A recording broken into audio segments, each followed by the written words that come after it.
29শে November শুরু হচ্ছে CPM এর বাংলা বাঁচাও যাত্রা। এদিকে রাজ্যে এনুমারেশন ফর্ম জমার শেষ তারিখ 4 ডিসেম্বর। 28 তারিখ থেকেই সিপিএম এর নেতা কর্মীরা ফেস্টিভ মুডে চলে যাবে। প্রশ্ন উঠছে, এসআইআর নিয়ে তাহলে কি ওয়াকওভার দিচ্ছে সিপিএম? সিপিএম এর যাত্রা 4 ডিসেম্বরের পর কেন নয়? দলেরই প্রশ্ন উঠেছে, কোনো ভবিষ্যৎ নেই বলেই কি 26-এর নির্বাচনকে ততটা গুরুত্ব দিচ্ছে না আলিমুদ্দিন?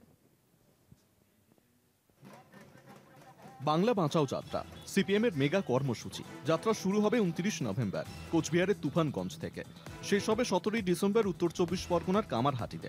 সিপিএম এর এই যাত্রা নিয়ে দলের অন্দরের সঙ্গে রাজনৈতিক মহলেও উঠেছে একাধিক প্রশ্ন।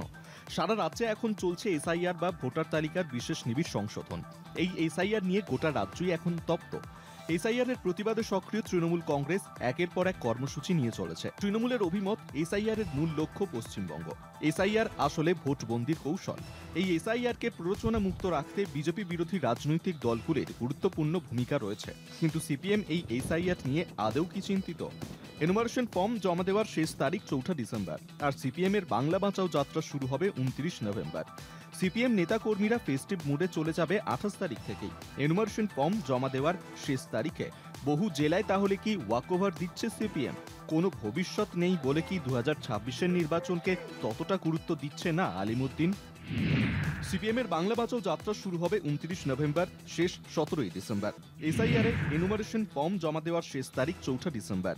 সিপিএম নেতা কর্মীরা ফেস্টিভ মুডে চলে যাবে 28 তারিখ থেকেই। সিপিএম এর যাত্রা 4 ডিসেম্বরের পরে নয় কেন? দলের অন্দরেই উঠছে প্রশ্ন। এনুমারেশন ফর্ম জমা দেওয়ার শেষ তারিখে তাহলে কি বহু জেলায় ওয়াকওভার দিচ্ছে সিপিএম? কোনো ভবিষ্যৎ নেই বলে কি 2026-এর নির্বাচনকে ততটা গুরুত্ব দিচ্ছে না আলিমুদ্দিন? তবুও খাতা খোলার আশায় সিপিএম। বাংলা বাঁচাও যাত্রার মাধ্যমে গ্রাম বাংলার দিকে ফোকাস করতে চাইছে সিপিএম। দলের একাংশের মতে, ভোটে সম্ভাবনা থাকা বিধানসভা কেন্দ্রগুলিকে পাখির চোখ করে প্রচারে নামা উচিত। বিধানসভায় খাতা খোলার আশায় জেলায় জেলায় স্থানীয় বিষয়গুলি নিয়ে প্রচার করতে চায় আলিমুদ্দিন।